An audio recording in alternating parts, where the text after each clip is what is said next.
Hi, everybody. Welcome back to Ox Talks. It is Wednesday, January 3rd, 2024. Hope you're all having a productive start to this shortened work week. Thank you all for watching my videos. Thank you all for subscribing to this channel. We are growing a nice community here. I hope to build this community throughout this year and to spend time with you basically every day, bringing to you things in the news, things that you may not be hearing about in the mainstream media, to help to awaken everybody as to what is unfolding in this economy. As a business owner, as you know, I'm also trying to every day share with you something about owning and operating a business. My particular field is law. But again, I appreciate the support. Please share the videos with everybody that you possibly can so we can keep making people aware of what is unfolding. It is getting crazy. I'm going to address a couple of articles today that I saw that I thought were very important for all of you to hear about. Please like, subscribe, and share the content. Let's continue to build this community. The first article is very, very crucial to what is going on with the debt levels in this country. It's out of Zero Hedge today. It says U.S. debt hits a record $34 trillion with a T. It says, according to the latest Treasury daily statement published after the close of business today, and reflecting the U.S., I think it came out last night, but this article is showing today. It says reflecting the U.S. Treasury's financial statements as of December 29th of 2023. Total U.S. debt as of the end of the year was just over $34 trillion for the first time ever. It says a chart of total U.S. debt since Zero Hedge, it's a Zero Hedge article, launched in January 2009 when total U.S. debt was only $10.6 trillion. And it shows a chart. It's obviously it's a huge dramatic rise in the debt. Just to put it in perspective, it says the debt has risen $1 trillion in the past 3 months. It's risen $2 trillion in the past 6 months. It's risen $4 trillion in the past 2 years and $11 trillion in the last 4 years. So, look, we are now to the point where this is nothing more than a banana republic because there's no common sense. There's nothing in sight to stop the spending. I'm not getting political, but every time the debt ceiling issue comes up, it's simply just swept under the rug, extended, kicked down the road, and the debt keeps piling up. It doesn't apparently matter who's in office. The spending just continues. And since we have the reserve currency and the checkbook and the printing press, evidently that doesn't appear to be a concern to the powers that be. But it is going to be a huge concern. Whether that's in the next 6 months, 6 years, we don't know. But this will get to a point where the dollar, in my opinion, just simply gets hyperinflated. It says, since there is no way to reverse the catastrophic outcome, it says there's no point in even talking about it. At best, one may only prepare for the inevitable hyperinflationary outcome, which would be good news to what is now over $1 trillion in interest expense. It says, after all, someone has to devalue the currency. All that interest is payable in. We've discussed this before. You all know, just to service the debt now, it's over $1 trillion a year. So, I mean, let's say you have an outstanding credit card debt. That's like you going and taking out another line of credit or another credit card, pulling cash off that line, or incurring more debt to even just pay the interest payments on the first or second card. It's just simply robbing from Peter to pay Paul. It's simply just shuffling the cards around in the deck. It is not solving any of the problems. It's not reversing the course. This is in the third quarter when the U.S. GDP was supposedly grew at a 4.9% annualized rate, hardly the stuff of recessions, rising $547 billion in nominal, not real dollars. The U.S. budget deficit increased by a whopping $622 billion. So third quarter, the GDP rose $547 billion, but the deficit rose $622 billion. So we continue to deficit spend. We continue to spend more than we are taking in. You need to look at this obviously on the grand scale. It's going to end really badly for the dollar and for the United States economy in general. But apply this to your own financial analysis. It is unsustainable. Reverse course as an individual. Quit getting into debt. Quit buying things that you can't afford and that you shouldn't be buying. Start tightening in the reins and do what is within your individual power to do. The United States government evidently is not doing this, doesn't want to rein in the debt levels, but us as individuals should not be contributing to this mal-thinking.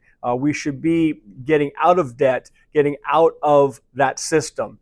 So I hope that was interesting to you to hear about, shocking to me, but I guess not surprising. The next article I'm going to deal with today builds on a topic we covered last week, and it had to do with the illegal immigration and the migrants coming across the border and how it's having an impact on a lot of the larger cities where these populations are stacking up.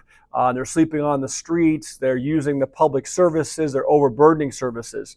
And we dealt with that like I said, about a week ago. So this is out of the Zero Hedge, came out yesterday.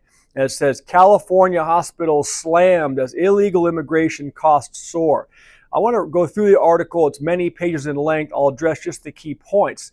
But listen to this, because the statistics that I'll share with you in a little bit deal with how this is impacting taxpayers across the entire United States, not just in California. But it starts off by saying some hospitals in Southern California are struggling with an influx of illegal immigrants amid the border crisis, while American patients are enduring longer wait times for doctor appointments due to a nursing shortage in the state, according to two healthcare professionals. Of course, the healthcare professionals that then spoke, and gave information for this article didn't want to be named for fear of retribution and losing their jobs. But it says patients often have their doctor's appointments pushed back to accommodate the medical needs of illegal immigrants, the healthcare workers said. They get in a lot quicker than our veterans, Veteran Affairs, VA, and retired military patients. They get in a lot faster and they get the best care, probably better care than the VA patients do, this person said. That is sad. It's pathetic. And it shows absolutely no respect or honor to our military veterans who fought for the country and now have to wait for weeks and months to get in to see a doctor because they are put in line behind somebody who has come into this country illegally. It says, typically VA patients usually wait months to be seen by a specialist, while illegal immigrants who just crossed the border are seen the same week, this person said. When Border Patrol agents bring patients to the hospitals, there is a, quote, air of secrecy that follows them. No one is allowed to talk to the media or public about why they're there or how they got there, she said. We keep them in this little bubble of protection, which is the wrong approach. The government is using, quote, patient privacy, end quote, as a shield to hide what they're doing, according to this. It was a nurse practitioner in Southern California. Here we have an experienced doctor, it says, in Southern California, who spoke to the Epoch Times on the condition of anonymity for fear of retaliation, said the influx of illegal immigrants to San Diego and Imperial counties is just outrageous, he said. And the burden of care on hospitals is overwhelming. That's from a doctor in Southern California. Because so many medical professionals and resources have been tapped to treat illegal immigrants. American patients, including military veterans, have been neglected, the doctor confirmed. It takes forever for these VA patients to get seen at the clinic. It's months to get an appointment. There's very limited care for the veterans out there, he said. The VA program has been neglected as a result of having to put more money into funding for the ICE detention center operations. And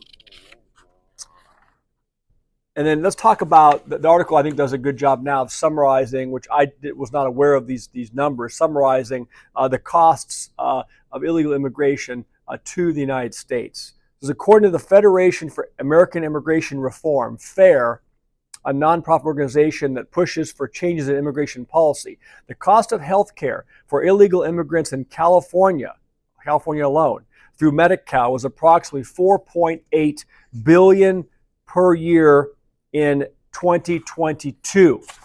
It says FAIR estimated the total federal medical costs for illegal immigrants at more than $23.1 billion in 2022 and pegged the cost to cover unpaid hospital bills for uninsured illegal migrants at about $8.2 billion. The total cost of illegal immigration in California was around $22.8 billion annually for education, healthcare, law enforcement, criminal justice system costs, welfare, and other expenditures. By comparison, and they compare it to Texas, annual cost of illegal immigration in Texas in 2022 was $9.9 billion. In California, the taxpayer cost per immigrant in 2023 was $7,074 compared to Texas at $4,466. The FAIR study estimates, it says, that gross costs of illegal immigrants in the United States, okay, now we're talking about the United States as a whole, is annually $183 billion, up more than 35.7% since 2017. The cost incurred for each illegal migrant, including their U.S.-born children, has increased to $8,776 annually. As of June 2023, FAIR estimates about 16.8 million illegal immigrants live in the United States, an increase of 1.3 million since January of 2022, and a 2.3 million increase since the end of 2020, indicating that the illegal migrant population increased 16% nationwide during that period of time. Illegal immigration says annual net burden on the economy is now more than $150 billion. It's greater than the annual GDP output of 15 U.S. states, according to FAIR. So, again, where is this going? It's going in the wrong direction. If you are a veteran, I pray that you have issues, medical issues and health problems. I pray that you are getting the attention that you need.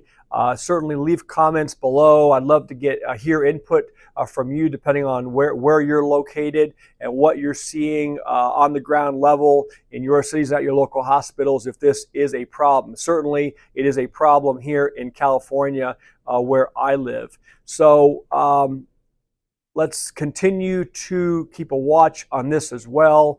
It is frustrating if you're an American taxpayer to have to stomach the kind of numbers that this encompasses, but even more frustrating if you or a family member needs medical care and you can't get in to see a doctor. Again, very, very sad. I'll leave it there in terms of news articles today. Those were the couple of most important ones I saw.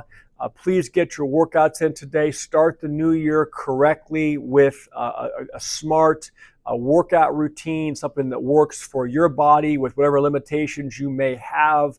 The diet is as crucial, if not more crucial, a component to getting in shape physically and mentally as the exercise is.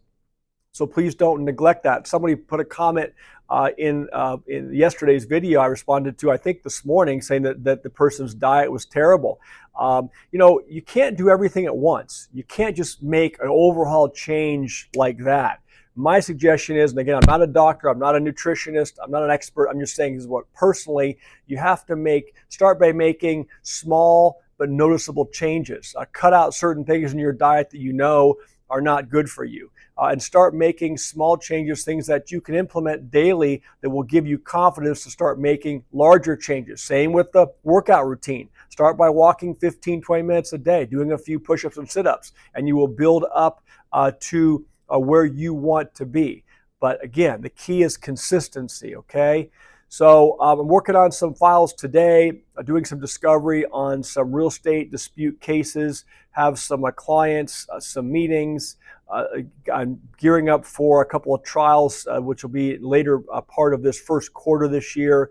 So running a business, when you own your own business, we've talked about it before. It's not just 9 to 5. It's 24 hours a day, 7 days a week.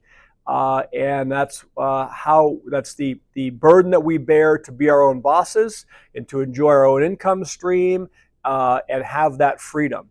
So with that being said, hope you all have a great rest of your day today, and I'll see all of you tomorrow. Thanks. Bye.